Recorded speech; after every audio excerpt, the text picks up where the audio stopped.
ప్రియమైన వారలారా, యేసు నామమున మీకు నా శుభాకాంక్షలు. ఎలా ఉన్నారు? బాగున్నారా? ఈ అలల శబ్దం వినుచున్నారా? చాలా బాగున్నది కదా. అలల శబ్దం అలాగే వస్తున్నది, వెళుచున్నది. అవి చూస్తున్నప్పుడు మనసుకు ఎంతో గొప్ప సంతోషము. సాగర్ తీరములు ప్రపంచంలో అనేక దేశాల్లో ఉన్నవి కదా. అయితే ఈ సాగర్ తీరము దక్షిణ అమెరికా దేశంలో, బ్రెజిల్ దేశంలో ఉన్న ఒక సాగర తీరము. అక్కడ నిలబడి మీతో నేను మాట్లాడుచున్నాను. ఈ కడలి, ఈ అలలు వచ్చుట పోవుట మనసుకు ఎంతో గొప్ప సంతోషము. అనేక కార్యములను గురించి అవి మాట్లాడును. ఆ అలల్ని చూడండి, నిర్ణయించిన సరిహద్దు వరకు వచ్చును, చాలా వేగంగా వచ్చునట్లు వచ్చును, హఠాత్తుగా వెనకడుగు వేయును. దానికి ఒక సరిహద్దును దేవుడు నిర్ణయించారు. మీకు విరోధంగా కొన్ని సమస్యలు అలలు వలె చెలరేగును, నాశనం చేయునట్లు వచ్చును, సునామీ వలె వచ్చును. దేవుడు చెబుతారు, ఇంతవరకేరా, దీనికి పైబడి రాకు. మిమ్మల్ని తాకలేవు, మిమ్మల్ని నాశనం చెయ్యలేవు. అది వెనకడుగు వేయును, అది బ్యాక్ అవును. ఎందుకంటే దేవుడు దానికి ఒక సరిహద్దు నిర్ణయించాడు. మీకు విరోధంగా చెలరేగు సమస్యలు, పోరాటాలు, ఆయన దానికి ఒక సరిహద్దు నిర్ణయించి దీనికి పైబడి రాకు, నా పిల్లల్ని తాకకు అని చెప్పి, అందువలన భయపడకండి. ఆయన్ను దాటి మీ జీవితంలో ఏదీ కూడా జరగదు. కనుక ఎందుకు భయపడాలి? ధైర్యంగా ఉండుడి. సరే, ఈ దినం దేవుడు ఏ వాక్యం ఉంచారో తెలుసా? యెహోషువ 1వ అధ్యాయము 6వ వచనము. నేను నిన్ను విడువను, నిన్ను ఎడబాయను. నేను నిన్ను విడువను, నిన్ను ఎడబాయను అని దేవుడు చెబుతున్నారు. మిమ్మల్ని చూసి చెబుతున్నారు, నా కుమార్తె, నా కుమారుడా, నేను నిన్ను ఎన్నటికీ విడువను, నిన్ను ఎడబాయను. ఎంత అద్భుతమైన వాగ్దానం కదా. ఇప్పుడొక భార్యాభర్త వివాహమయ్యేటప్పుడు చర్చిలో అదేమనగా సుఖము, దుఃఖము, హెచ్చింపు, తగ్గింపు, ఏదైనాను మరణం వేరు చేయనంత వరకు నిన్ను విడువనని చెప్తారు. 4 నెలల తర్వాత వివాహం రద్దు చేసుకున్నట్టుకు కోర్టుకు వెళ్లి నిలబడతారు. వాక్కు ఏమైనది? అంతే. మనుషుల యొక్క వాక్కు అంతే.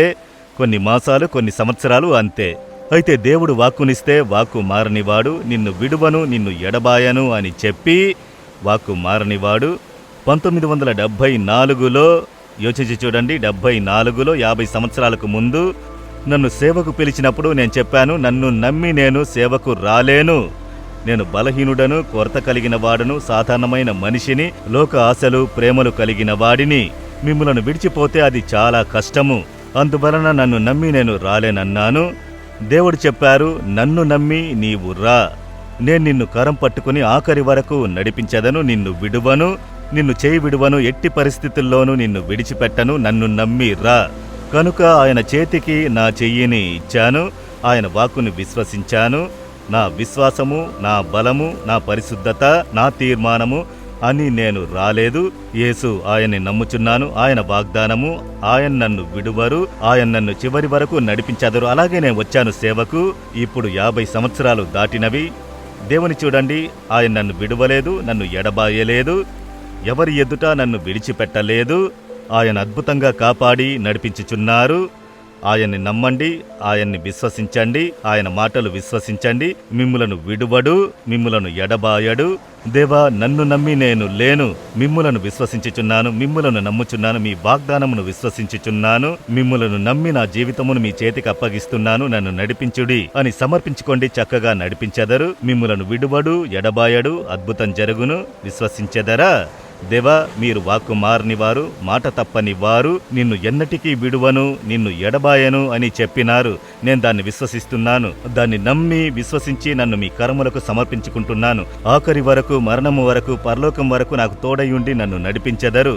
నేను విశ్వసిస్తున్నాను యేసు నామములో. Amen, amen. Jesus redeems Telugu YouTube ఛానల్ను సబ్స్క్రైబ్ చేయండి. సబ్స్క్రైబ్ బటన్ను క్లిక్ చేయండి మరియు బెల్ బటన్ను నొక్కండి.